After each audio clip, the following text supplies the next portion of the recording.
I've been thinking lately about Christmas, mostly how there is really any point to it anymore. Christmas has become so commercialized that really you have to ask yourself why even bother. I can understand giving each other gifts and presents, and that's nice and all, but at times when we go so far in debt just to go and do that, what's the point of having to pay interest on something that you can't pay off even by the time next year's Christmas gets here? And I don't mean buying huge expensive items for one person. Even if you went and tried to go cheap a little bit, you'd still have to realize that a lot of people come from a poor family and they just don't have a lot of money. And yet here it is, they're going to be spending money for stuff that the other person probably doesn't want or care about. In short, just because it's so commercialized and it's just rush, rush, rush and spend, spend, spend and just a lot of work and effort and everything else, why even bother? It'd be easier to just not fool with it and to actually, if you want to give each other gifts, great, do it. Go right ahead. But let's not kid ourselves. Christmas is about commercialism and not about family or being together. Also, and this is the part where I'm probably going to lose a lot of people, Christmas isn't really what you think it is. The practice of Christmas has been around for thousands of years before Christmas itself actually existed.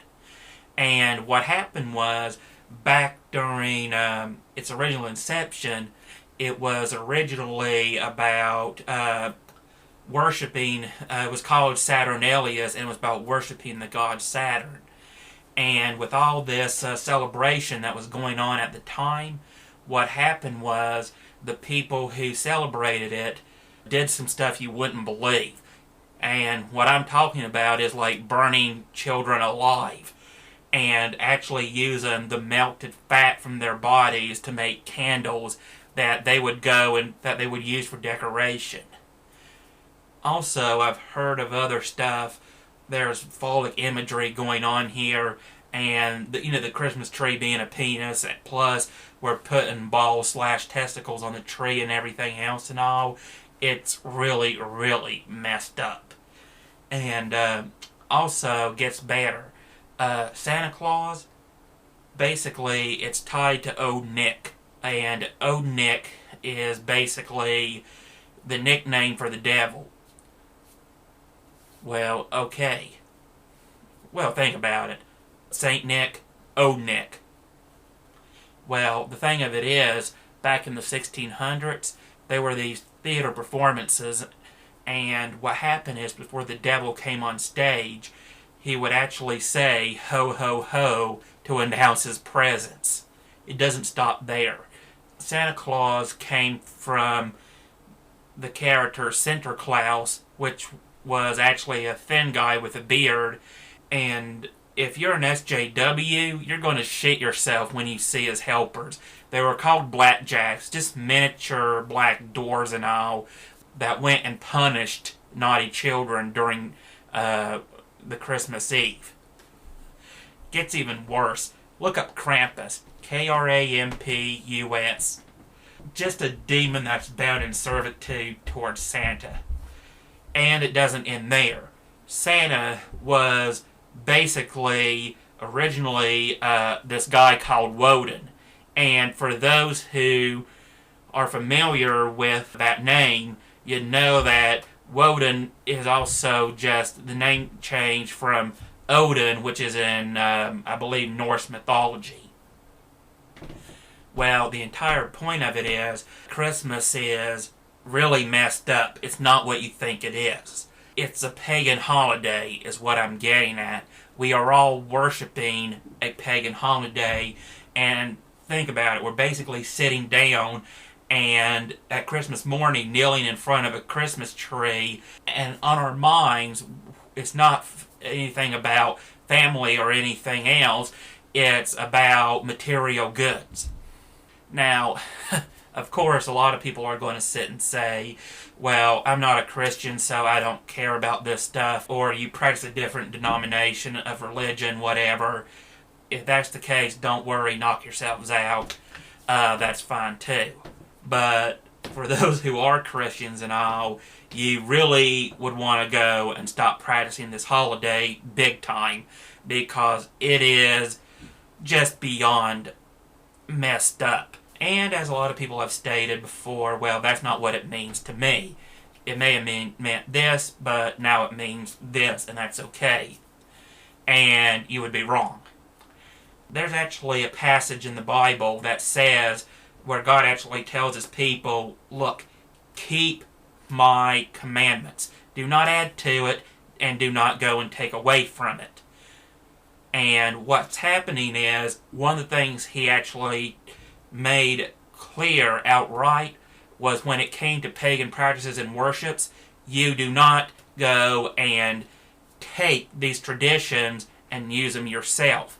What you're supposed to do is take these pagan altars and destroy them. You don't repurpose them, you don't reuse them, you destroy them outright. You make sure that they are reduced to rubble, ash, or whatever else you can. That was what you were supposed to do.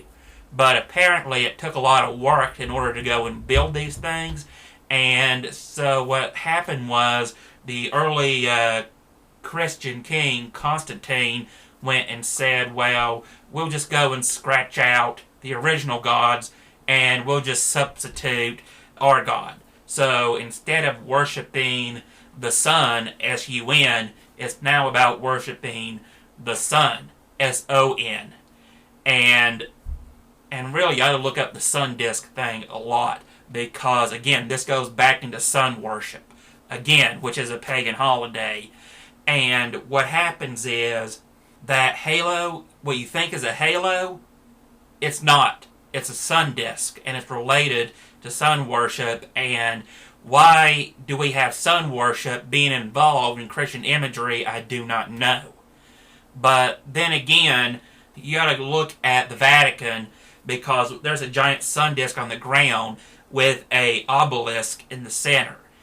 And the story of the obelisk is kind of interesting, because what happened is, the story was there was this god, and what happened was every piece of him was he was dismembered, and his wife managed to go and piece him back together. Well, she managed to get all the parts except for the guy's penis. So what happened was, that's why the construction of obelisks exist.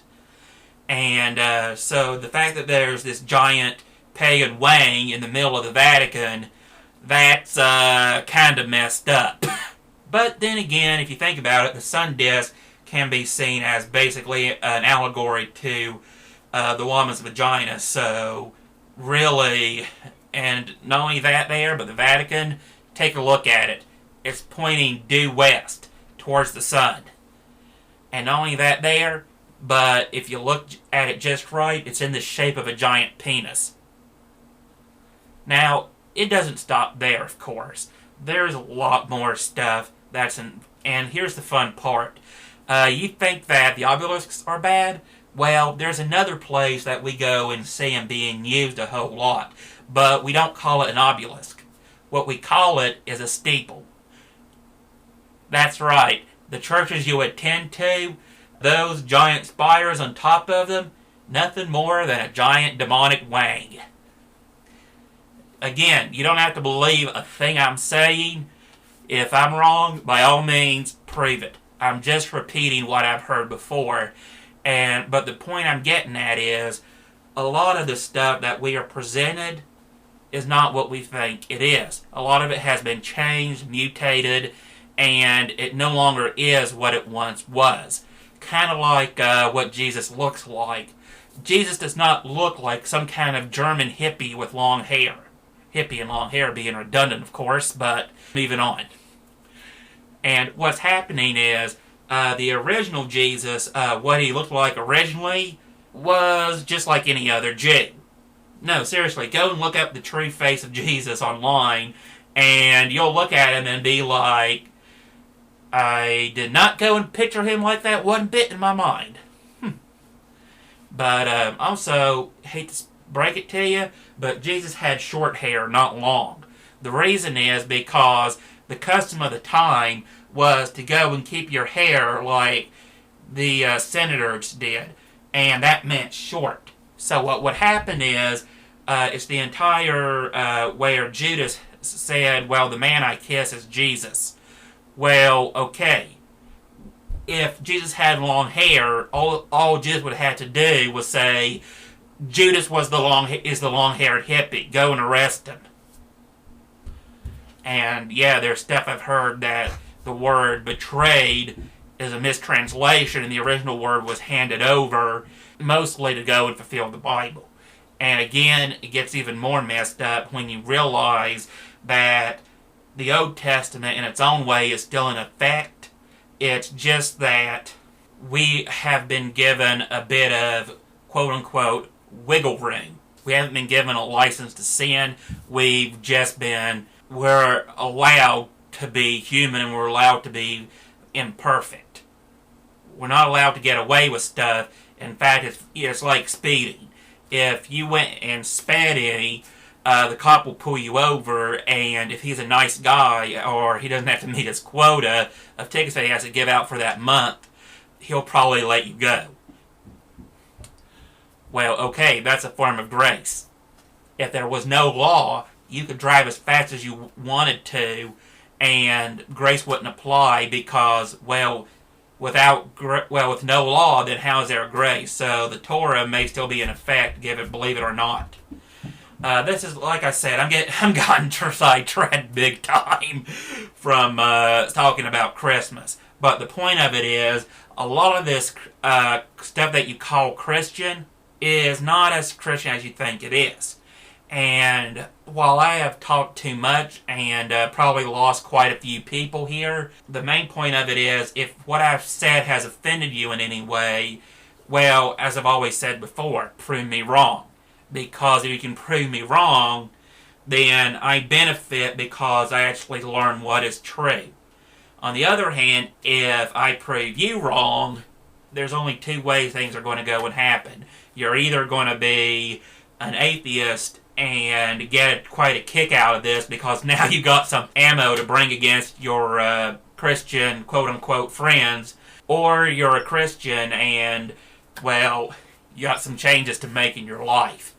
And before I forget, Christmas, Constantine said, this is the tradition we want to follow from now until eternity. And that's what has happened. Christmas is nothing more than a man-made commandment. The commandment does not come from God at all. And what's happened is, because of this here, we are more interested in the ways of man than we are in the ways of God. So if you're an actual Christian, yeah, get Christ out of Christmas, because he wasn't a part of it to begin with. So if you are a Christian and you're going to go and celebrate the holidays anyway, here's what you can do next year. Go and get a giant golden calf, put a red nose on it, and go and put some boughs of holly around its neck.